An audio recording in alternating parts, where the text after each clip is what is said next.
Bonsoir Nadia, première, suivie dans un finish éblouissant par Corinne et Olita qui arrive en troisième position. On attend d'être 5 pour commencer. Ah bah alors, si Pénélope nous rejoint, franchement là on est bien. Très bien.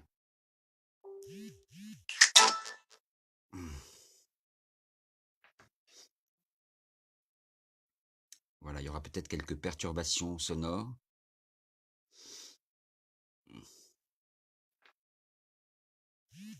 Bonsoir Olita. Voilà, on attend la 5e personne avant de commencer en musique. Ah, formidable. Joss est là aussi. Joss from Aix-en-Provence, la 5e. Donc, on est 5. On y va. C'est parti.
Bon, on peut...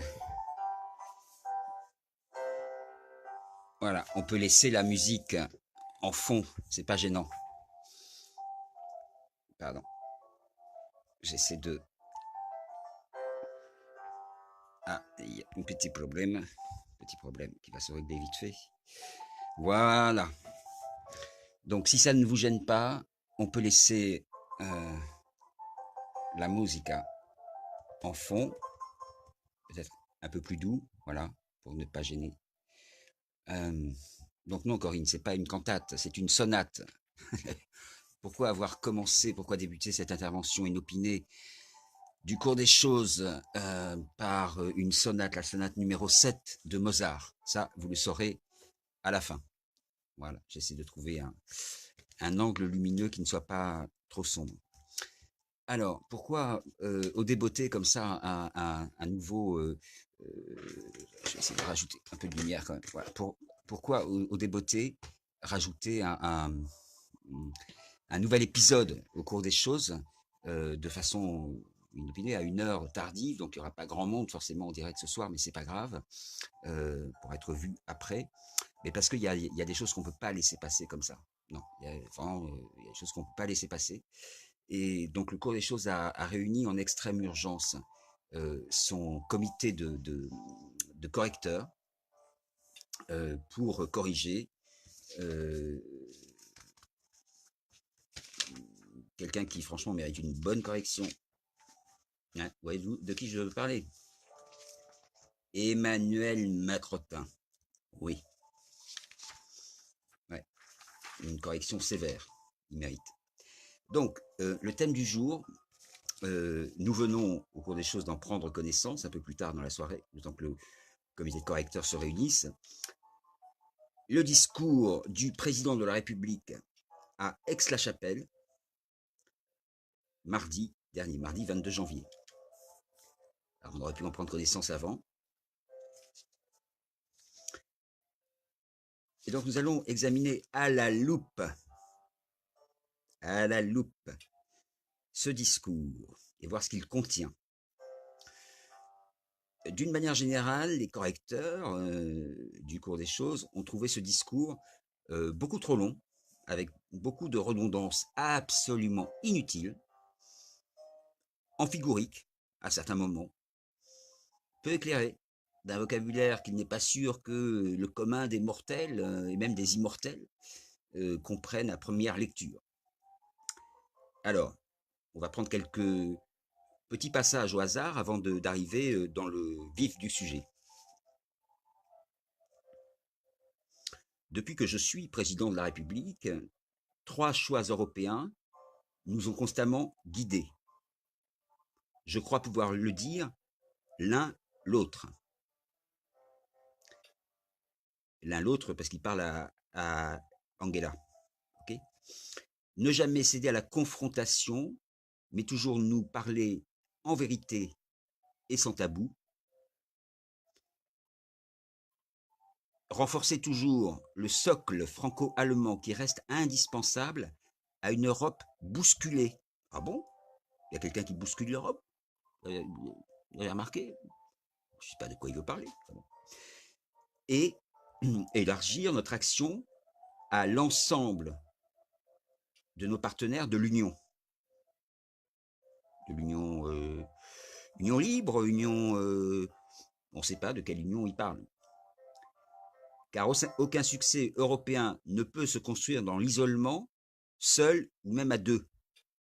Y a quelqu'un qui relit les discours d'Emmanuel Macrotin?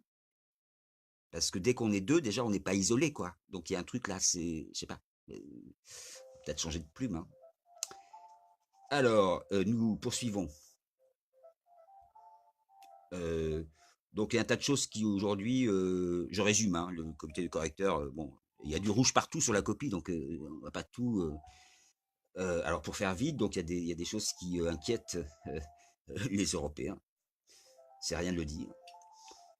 Le climat, le numérique. Ça vous inquiète le numérique? Bon, ça dépend ce qu'on en fait. Enfin bref, le climat, le numérique, le terrorisme, l'immigration, qui met juste après le terrorisme. Vous voyez que c'est fait exprès? Ah ouais. Ah d'accord. Bon. Des chocs qui percutent souvent, d'ailleurs, le modèle européen. D'accord? Alors, en quoi le climat est un choc qui percute le modèle européen? Y a quelqu'un qui a une réponse? Non? En quoi le numérique est un choc qui percute le modèle européen? Enfin, c'est ce qu'il dit Macrotin, hein, donc c'est vrai. Ça manque de pédagogie, je trouve. En tout cas, il faut absolument répondre à ces inquiétudes parce qu'au fond, dit Jupiter, Emmanuel machin, la menace aujourd'hui ne vient plus du voisin. Ça va, voisin? Elle vient de l'extérieur de l'Europe. Mais oui, c'est là qu'ils sont les nouveaux barbares, l'extérieur de l'Europe et de l'intérieur de nos sociétés. C'est plus le voisin, c'est l'extérieur et l'intérieur. Le voisin, c'est cool, on fait des comités de voisinage, c'est sympa avec le voisin. Alors l'extérieur, mais l'intérieur aussi. Donc il faut faire attention à tout ça. La phrase n'est pas finie, elle n'est pas correcte. Elle vient de l'extérieur de l'Europe et de l'intérieur de nos sociétés, la menace, qui ne vient plus du voisin, si nous ne sommes pas capables, dit Emmanuel Macrotin, de répondre à la colère qui gronde. Ah bon? Il y a une colère qui gronde? Où ça? Moi ici j'entends rien, j'entends Mozart. Alors après, bon, il y a des phrases, franchement, je sais pas ce que ça veut dire. Je lis hein, dans le texte. C'est par la convergence ambitieuse de nos règles sociales, ouais, vachement ambitieux les règles sociales, de nos politiques d'innovation. Ouais, ça innove grave avec Macrotin, c'est une innovation politique majeure. Hein, de nos normes, la convergence de nos normes. Ah bon? Les correcteurs du cours des choses n'ont pas réussi à trouver l'explication de texte. La convergence ambitieuse de notre défense, immunitaire sans doute, je ne sais pas, de notre culture stratégique. Hein, c'est quoi une culture stratégique? Enfin, bon.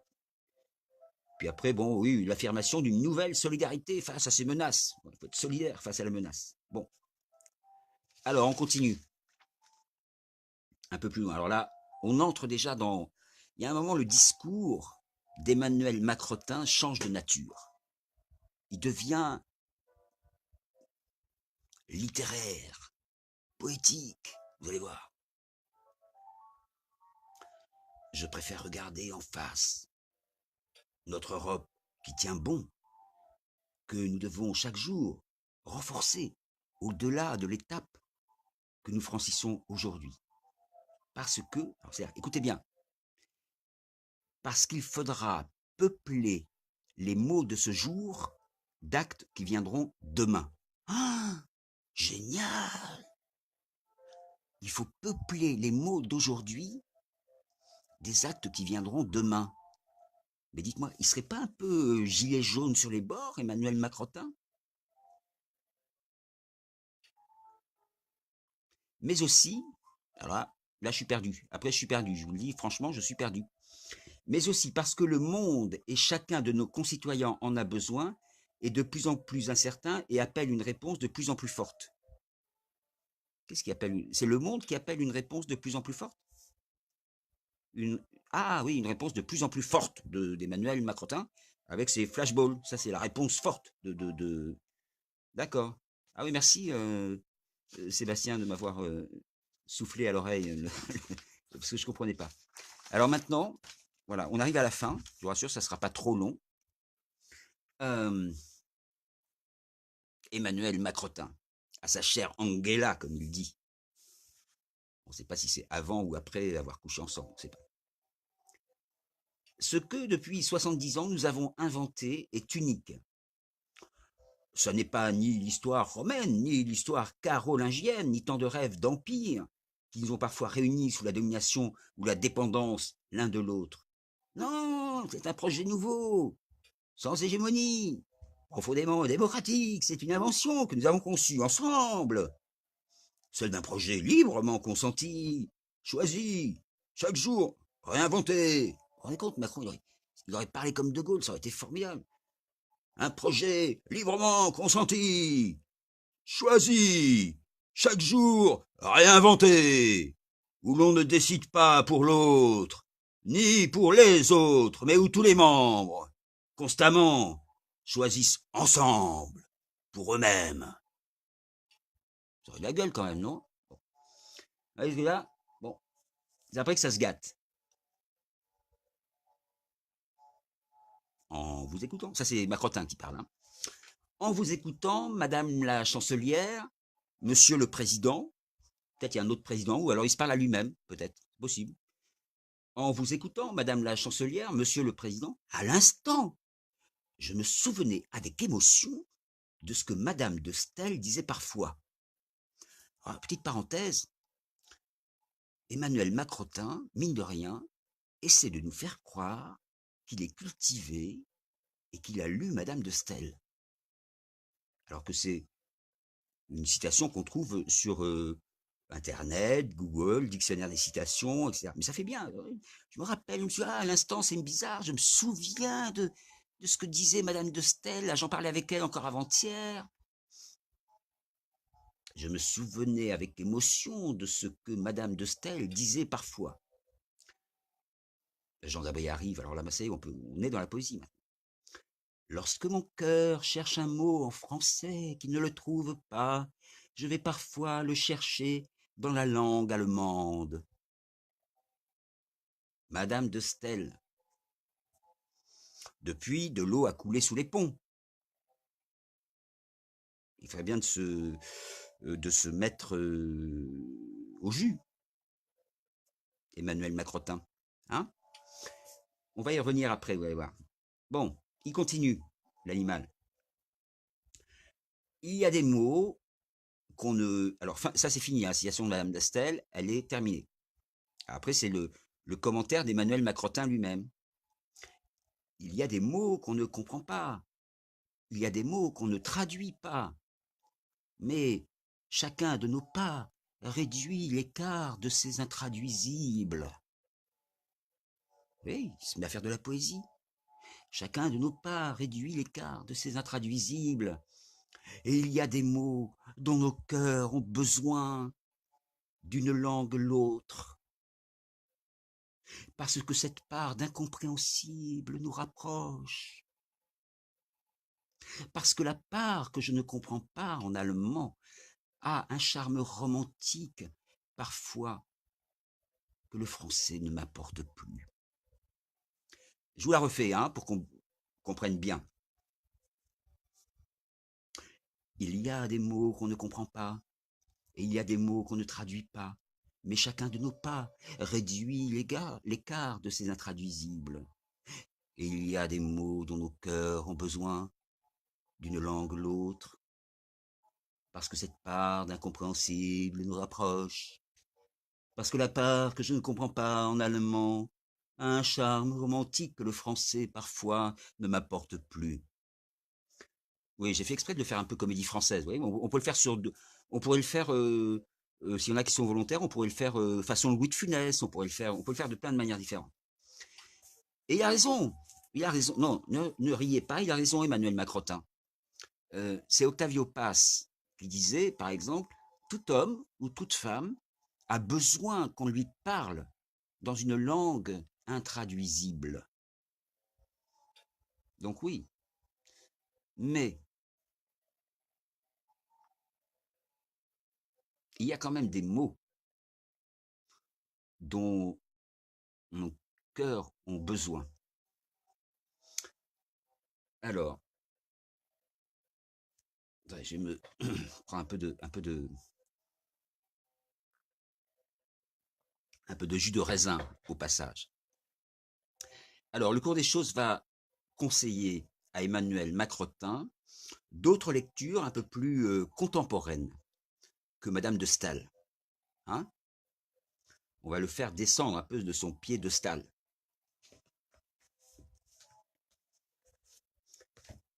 Et vous allez comprendre pourquoi il y avait en ouverture de cette élocution inopinée la sonnette numéro 7 de Mozart. Alors, par exemple, on pourrait recommander à Emmanuel Macrotin la lecture d'un poète contemporain du XXIe siècle qui a écrit des choses magnifiques. C'est pas très romantique, mais c'est très fort, c'est très puissant. C'est un poète français, d'origine hongroise, qui s'appelle Nicolas Sarkozy. Et alors, il a écrit par exemple un poème magnifique qui contenait notamment cette formule qui restera, je pense, dans les annales, qui sera dans les Lagarde et Michard de demain. Casse-toi, pauvre con! Ben voilà. Alors, je sais pas, il paraît qu'il se voit en ce moment Emmanuel Macrotin et le poète Nicolas Sarkozy. Donc, j'espère que Nicolas Sarkozy offre ce conseil à Emmanuel Macrotin.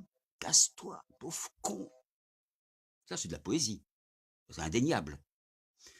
Alors, il y a un autre poète allemand que Emmanuel Macrotin pourrait lire. Et je vous en recommande la lecture. Alors, vous voulez voir sa photo peut-être aussi? D'accord, ben on va la voir. Non, je suis pas du tout contrariant. Alors,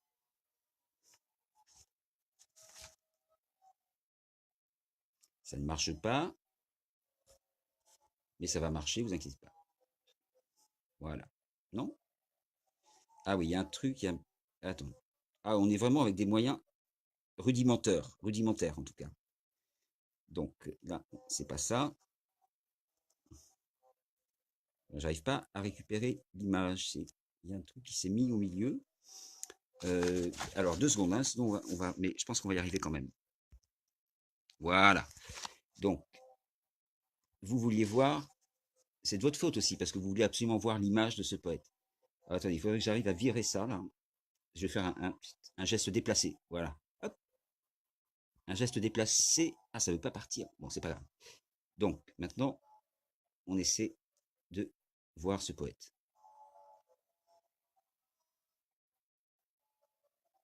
Non, ça ne veut pas.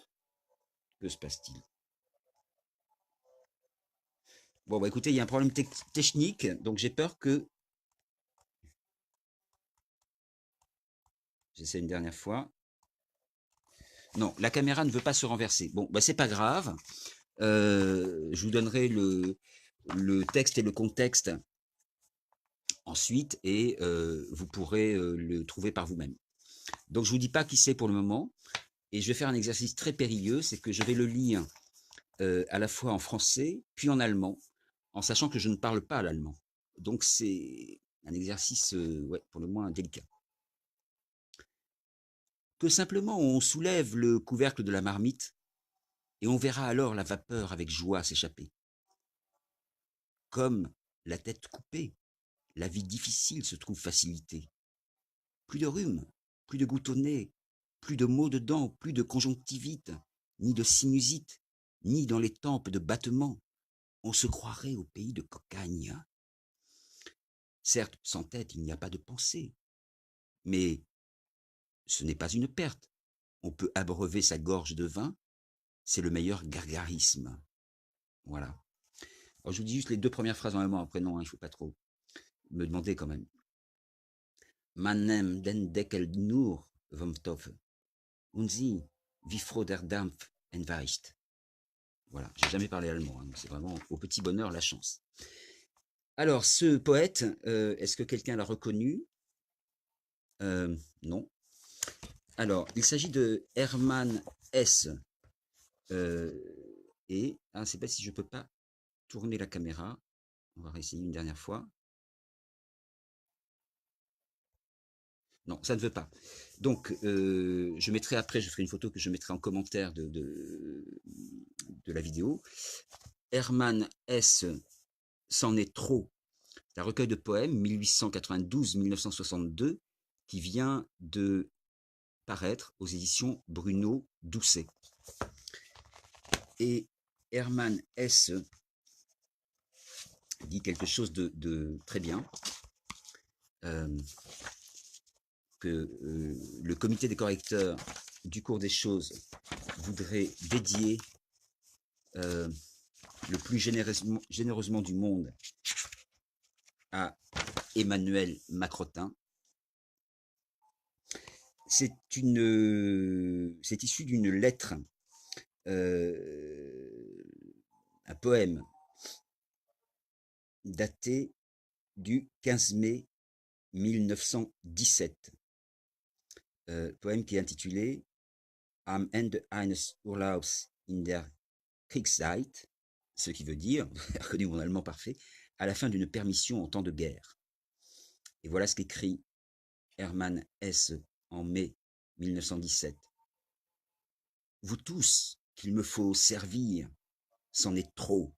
Ministres, excellences, généraux, que le diable vous emporte. Voilà. C'est tout. C'est tout. Il n'y a rien d'autre à ajouter. Et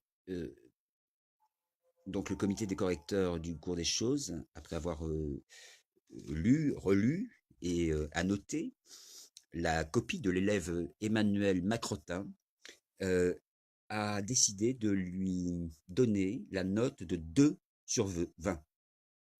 Pourquoi 2 et pas 0, direz-vous? Eh bien, parce que le comité a quand même tenu à saluer l'effort manifeste entrepris par Emmanuel Macrotin pour se rapprocher de la poésie. Hein, donc je vais relire une dernière fois quand même cette séquence magnifique de son discours. Pas sûr qu'Angela Merkel ait tout compris, mais il a essayé.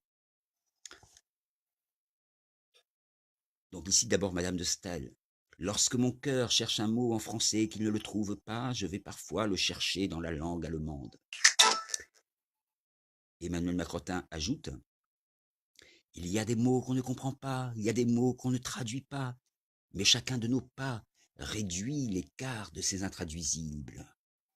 Il y a des mots dont nos cœurs ont besoin, d'une langue l'autre, parce que cette part d'incompréhensible nous rapproche, parce que la part que je ne comprends pas en allemand a un charme romantique que le français, parfois, ne m'apporte plus. Voilà, donc quand même cet effort hein, cette tentative, on le concédera, maladroite, malhabile, bien trop romantique. Enfin, il faut saluer quand même l'effort. Hein, donc c'est pour ça 2 sur 20 et pas 0 sur 20. Et voilà, pour finir ce petit cours des choses inopinées, s'il s'est ouvert avec la sonate en ut majeur numéro 7, KV 309 de Mozart, c'est parce que c'est sur cette musique-là que Hermann Hesse a définitivement fermé les yeux en écoutant la radio vers 23 heures, un jour de 1962. Voilà, je n'ose plus dire bonne soirée, bonne nuit à toutes et à tous. Et à bientôt, on ne sait quand, pour un prochain cours des choses, plus ou moins inopiné.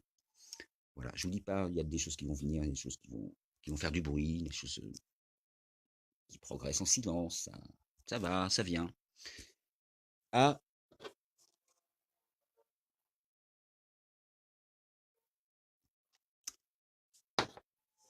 votre santé.